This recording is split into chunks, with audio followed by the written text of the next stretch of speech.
Hi guys, today we've got a special guest on our video, and today it's my mum. I'm doing a new series. I've finally achieved doing this. If you want to listen out whenever we do this again, please let us know in the comments, and just let us know. So today we got my mum speaking, woohoo, and puppy woof woof bark bark. So let's give a round of applause for my mum. She's going to be telling one of her stories today. And would you like to start off, Mum? Sure. As Devon has said, I am Devon's mum. My name is Marlena. Before I was an Ivy, I was a Robinson. I'm 56 years old. I became Devon's mum when I was 36 years old. Well, I got technically because I found out when I was 36 years old that I was going to have Devon.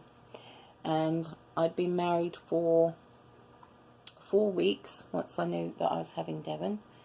And ever since he's been born, I've always chatted to him and told him stories.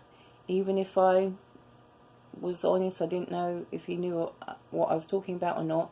I always felt it was important to talk to him and tell him stuff, and always try to use a voice that he would recognise as my own, and that he would then identify that I was his mum. And then as he got older, I would reiterate the stories so that he would be aware of my childhood and my thoughts and things I feel strongly about. And hopefully with all those combining together, they would enable him to hopefully grow up to be a good, strong man, which I believe he has actually done. He has become a good, strong man. So in that spirit, I've just, he wants me to reiterate things I've already told him, and he wants me to tell you and tell him through this medium some of my real life things that happened to me. But also when I was bringing him up and he was a small child, I used to make up stories. I used to sit and talk to him and then tell him a story, and they were made up stories. I've always enjoyed creative writing and poetry and making up stories and songs and poems. So I just would reiterate them to him. I would sing to him and I would tell him stories. So this is the genre that he wants me to express at this point in time, and tell you some of my true life stories so that he can get them down on this medium and be able to keep them.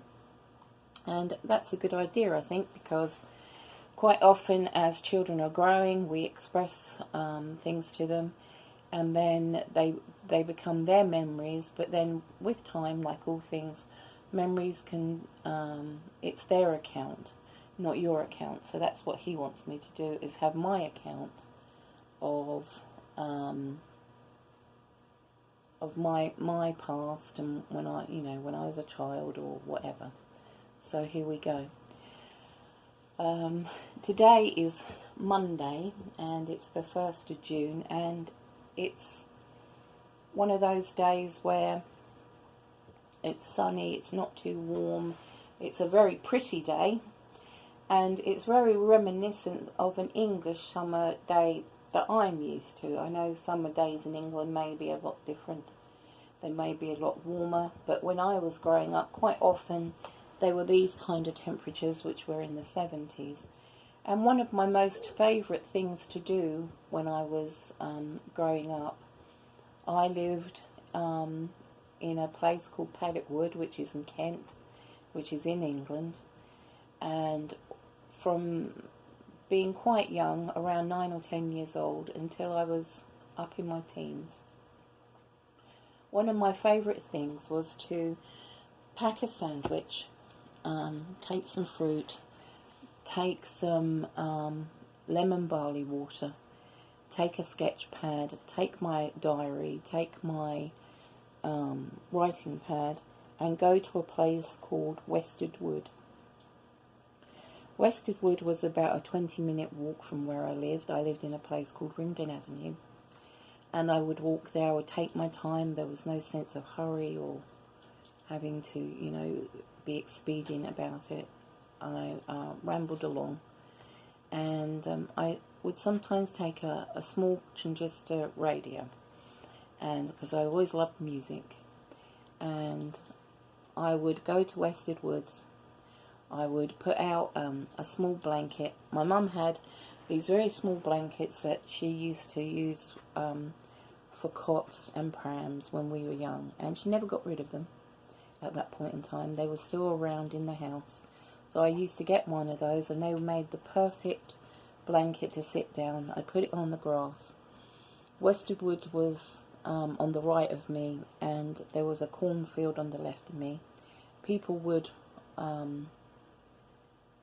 ride their bikes past me, walk their dogs past me. Kids would be in Wested Wood itself, and there was a little stream, and they would be fishing.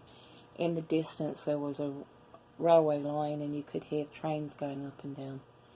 And it was, for me, it was pretty idyllic. Beautiful blue sky like today, a beautiful day. Everything about the day was, nice and warm, not too hot. There was no real true humidity. It was just a very comfortable day. And I used to sit there and I used to try and sketch. And I wasn't the most gifted painter, but I was inspired by my grandfather, who was a gifted painter too, and his name was Jack Shears, and he was awesomely gifted at painting. So I would dabble in painting just to have that connection and feel like, that we did have that connection, and he did inspire me. And I used to love to write, and like I say, I used to write poems and songs and short stories, and I was trying actually to write a novel, which I've never given up on that idea. I've always thought at some point I will get the absolute inspiration to just put my words down and write a novel, and that would be just for my own true satisfaction, that I could say to myself, yes, I did it.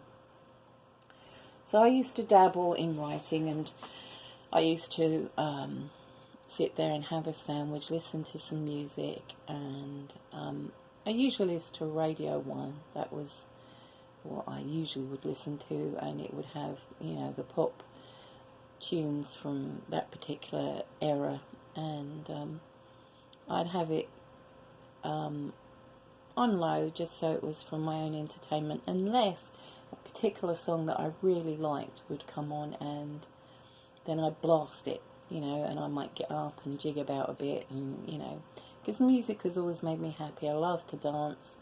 I've always enjoyed all forms of music. I can't say I particularly like one type of or genre of music to another. I've always tried to appreciate all music, and I love to try and appreciate all forms of dance, including ballet and tap, and but I would like to dance and move, and it was my way of expressing that I was happy, happy dance, and I started doing this type of thing when I was probably about 9, maybe 10, and I would do it on a regular basis throughout the summer. Just find my spot near Wested Woods, sitting on a blanket, doing my own thing for 2-3 hours or more at a time, and just get away from my 3 brothers, because they would be doing their thing, and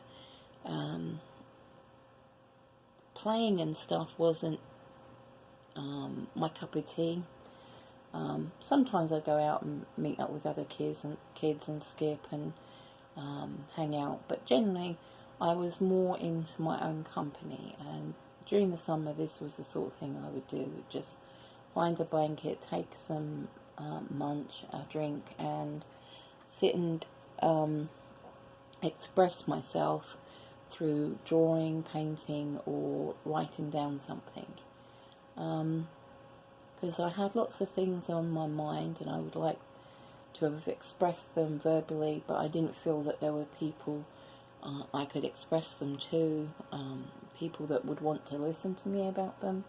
So rather than just letting my thoughts go unheard, I'd put them down in my diary or in poetry or in short story form, and that way I felt that I was releasing any of my needs to be expressed and doing no harm. So, you know, it was helping me, and I wasn't, you know, trying to, you know, infringe my thoughts on anyone else. Just try and express myself to myself via myself, so that I felt that I was, you know, doing my thing. So anyway, that was the deal. I was happy to be me, and I loved living in Paddock Wood. I did have friends. I had two very good friends. One was a girl called Lynn, and one was a girl called Linda. Then further in my childhood, I had another good friend, and her name was Melissa. I had other people that I would consider friends, but they, looking back, they were more acquaintances than friends. I didn't share with them as much as I shared with those three girls, so we were like friendly acquaintances.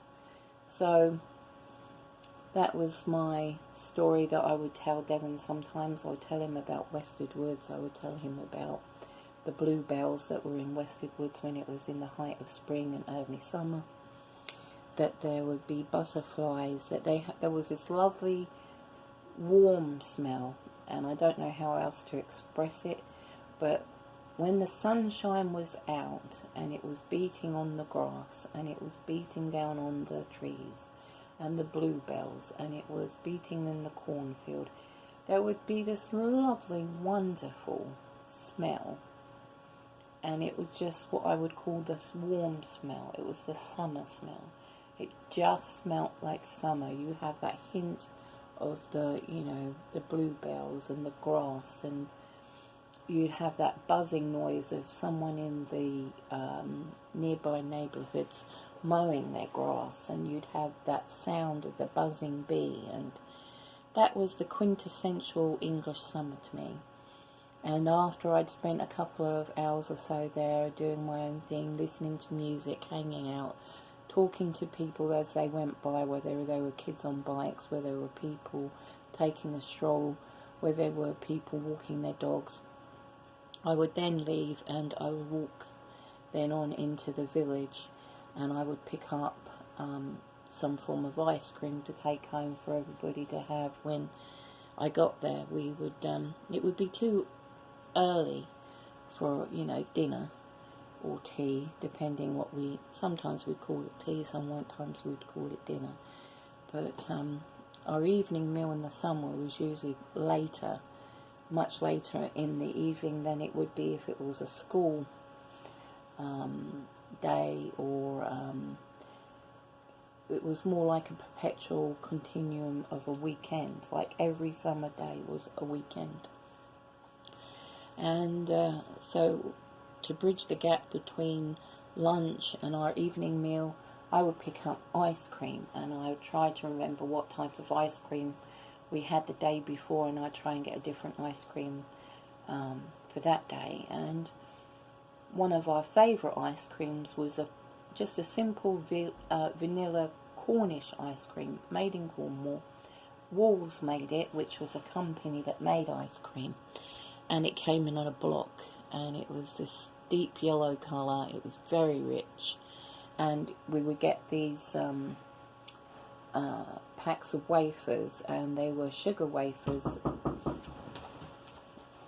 Just coming.